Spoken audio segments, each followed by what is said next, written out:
السلام علیکم میرے پیارے بہنوں اور بھائیوں۔ بنی اسرائیل اس دنیا میں موجود تمام قوموں میں وہ قوم تھی جس کو اللہ تعالیٰ نے ایک خاص مقصد کے لیے چن لیا تھا۔ جیسا کہ اللہ تعالیٰ قرآن پاک کی سورہ دخان میں ارشاد فرماتا ہے کہ ہم نے دانستہ طور پر بنی اسرائیل کو دنیا جہان والوں پر فوقیت دی، جس کا مطلب یہ ہے کہ اللہ تعالیٰ ان کی تمام خوبیوں اور حامیوں سے واقف تھا، اور ایک خاص مقصد یعنی توحید کا پرچم بلند کرنے کے لیے اگر اس قوم کو تمام قوموں میں سے چنا گیا تو وہ صرف ان کے علم کی بنا پر تھا، جو کہ ان لوگوں میں اس وقت کی تمام موجود قوموں میں سب سے زیادہ تھا،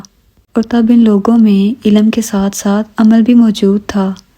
مگر دوستو، یہاں اپنے ذہن میں ساتھ ساتھ ایک بات یاد رکھنی ہے کہ یہ تمام باتیں تھا کے سیغے یعنی ماضی کے سیغے میں استعمال ہوئی ہیں۔ دوستو، مجھے یقین ہے کہ بنی اسرائیل کی تاریخ پر جو میں 3 سے 4 ویڈیوز کی ایک سیریز بناؤں گی، یہ دیکھ لینے کے بعد آپ جو آج فلسطین اور اسرائیل کا مسئلہ چل رہا ہے جو آگے آگے شدت اختیار کرتا چلا جائے گا، اس کو سمجھنے کے اور اس پر بات کرنے کے قابل ہو جائیں گے۔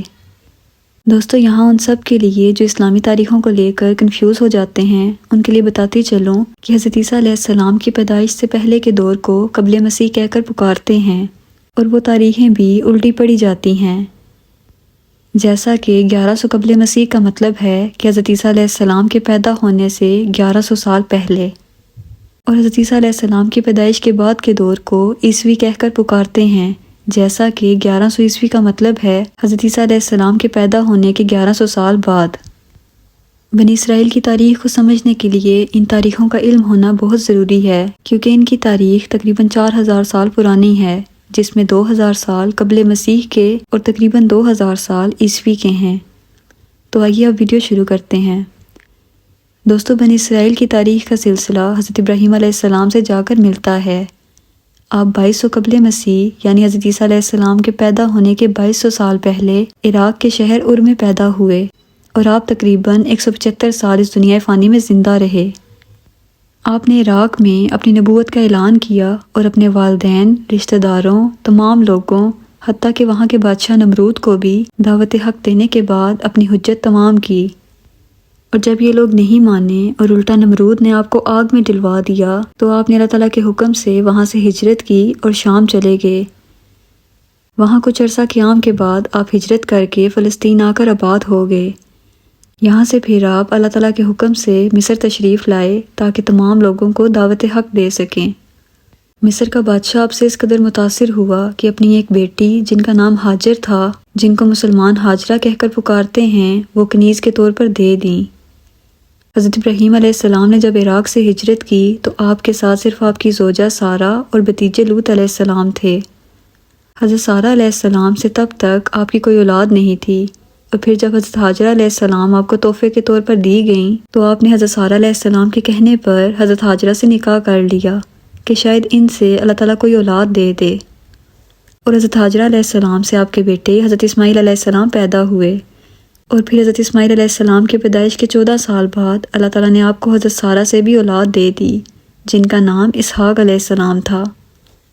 اس زمانے میں شام، لبنان، فلسطین، اردن وغیرہ یہ سب ایک مملکت یعنی شام کہلاتا تھا، اور دوسری طرف عراق، ایران، کوفہ وغیرہ سب عراق کہلاتے تھے، اور تیسرا مکہ، مدینہ وغیرہ جزیرہ نما عرب کہلاتے تھے، یعنی شام عرب، عراقی عرب اور جزیرہ نما عرب۔ اللہ تعالیٰ نے حضرت ابراہیم علیہ السلام کو حکم دیا کہ وہ حضرت ہاجرہ اور حضرت اسماعیل علیہ السلام کو جزیرہ عرب یعنی مکہ میں چھوڑ کر خود واپس فلسطین آ جائیں،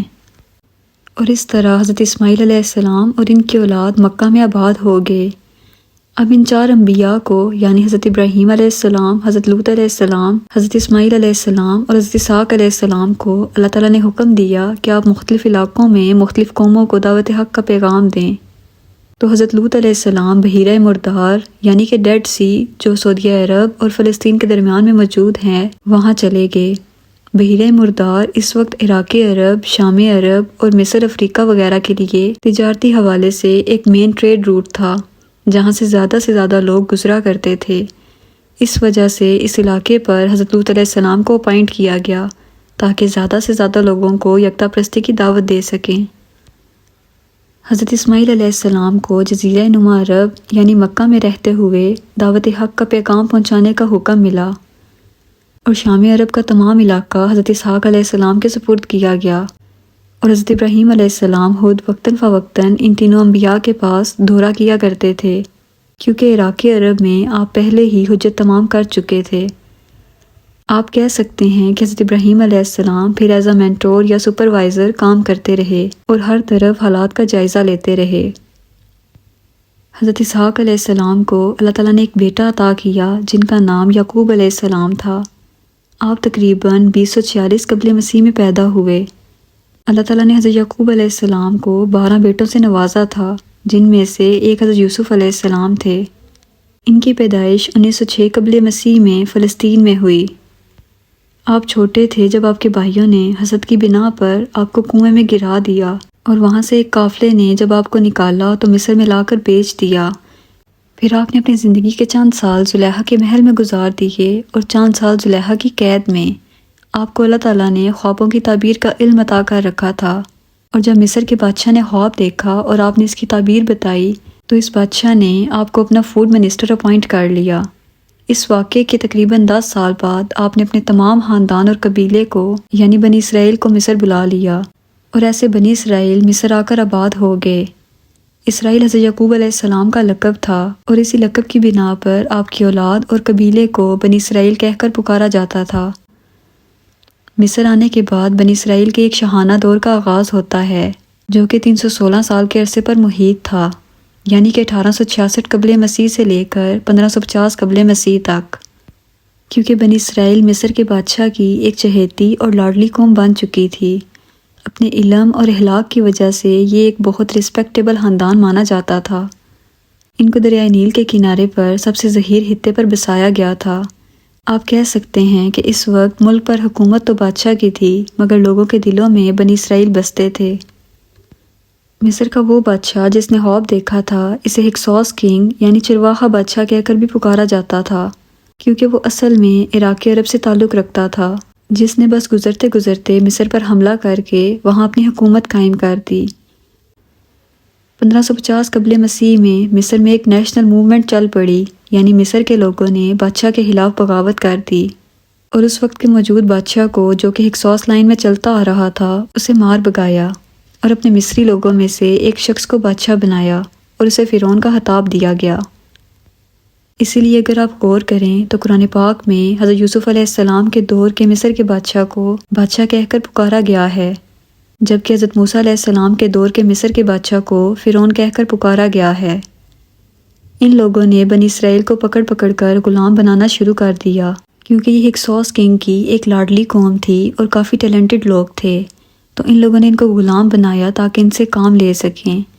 ایسے 1550 قبل مسیح سے 1310 قبل مسیح تک، یعنی 240 سال تک بنی اسرائیل پر دور غلامی رہا۔ ان کے اس دور غلامی کے بارے میں اللہ تعالیٰ نے قرآن پاک میں ارشاد فرمایا کہ یہ لوگ یعنی کہ فرعون ان کے بیٹوں کو مار دیتے تھے اور ان کی بیٹیوں کو کنیزی میں لے لیتے تھے، ان سے دن رات کام کرواتے اور کوئی عزت نہ دیتے تھے۔ پھر اللہ تعالیٰ نے ان کی دعاؤں کو مستجاب فرمایا اور ان کے حال پر نظر کرم کی، اور 1391 قبل مسیح میں حضرت موسیٰ علیہ السلام بنی اسرائیل میں پیدا ہوئے۔ حضرت موسیٰ علیہ السلام نے 40 سال کی عمر میں اپنی نبوت کا اعلان کیا، اور اس کے بعد مزید تقریباً 40 سال مصر میں رہ کر فرعون سے مناظرے کرتے رہے اور لوگوں کو دعوت حق دیتے رہے۔ مگر جب فرعون کا ظلم بنی اسرائیل پہ شدت اختیار کر گیا تو اللہ تعالیٰ کے حکم سے آپ بنی اسرائیل کو لے کر سمندر کے ذریعے فلسطین کی جانب روانہ ہوئے، اور اسی دوران فرعون کو آپ کا اور آپ کی قوم کا پیچھا کرتے ہوئے اللہ تعالیٰ نے سمندر میں ہی غرق کر دیا اور تمام انسانیت کے لیے نشان عبرت بنا دیا۔ حضرت موسیٰ علیہ السلام اپنی قوم بنی اسرائیل کو لے کر صحرائے پیننسولا پہنچے تو اللہ تعالیٰ نے آپ کو پیغام پہنچایا کہ اس صحرا سے اردن کی طرف جا کر فلسطین میں موجود اپنے باپ دادا کی زمین ہبرون پر قبضہ کر لیں، کیونکہ یہاں سے بنی اسرائیل نے قحط کی وجہ سے مصر میں سکونت اختیار کی، اور پیچھے سے فلسطین میں ان کی جگہ پر مشرک قومیں آباد ہو گئیں۔ اللہ تعالیٰ نے ان سے کہا کہ اگر آپ اس جگہ کو مقابلہ کر کے حاصل کرنا چاہیں تو میں نے فتح آپ کے نصیب میں لکھ دی ہے۔ مگر بنی اسرائیل نے حضرت موسیٰ علیہ السلام کو صاف صاف جواب دیا کہ یہاں بہت طاقتور قوم آباد ہے جن کا مقابلہ ہم نہیں کر سکتے، ہمیں ڈر لگتا ہے۔ بنی اسرائیل کے صاف جواب کے بعد اللہ تعالیٰ نے ان پر وہ جگہ 40 سال کے لیے حرام کر دی اور یہ لوگ صحرائے پیننسولا میں بھٹکتے رہے۔ بنی اسرائیل کے حق میں قرآن پاک کی یہ آیت کہ ہم نے یہ زمین آپ کے لیے لکھ دی ہے، یہ آپ نے تمام ویڈیوز کے آخر تک یاد رکھنی ہے، کیونکہ یہ آیت فلسطین اور اسرائیل کے مسئلے کو لے کر بہت کام آئے گی۔ دوستو، یہاں سے ہی ہم اپنی اگلی ویڈیو میں بنی اسرائیل کی تاریخ کا آغاز کریں گے۔ مجھے دعاؤں میں یاد رکھیے گا۔ ملتے ہیں اگلی ویڈیو میں۔ اللہ حافظ۔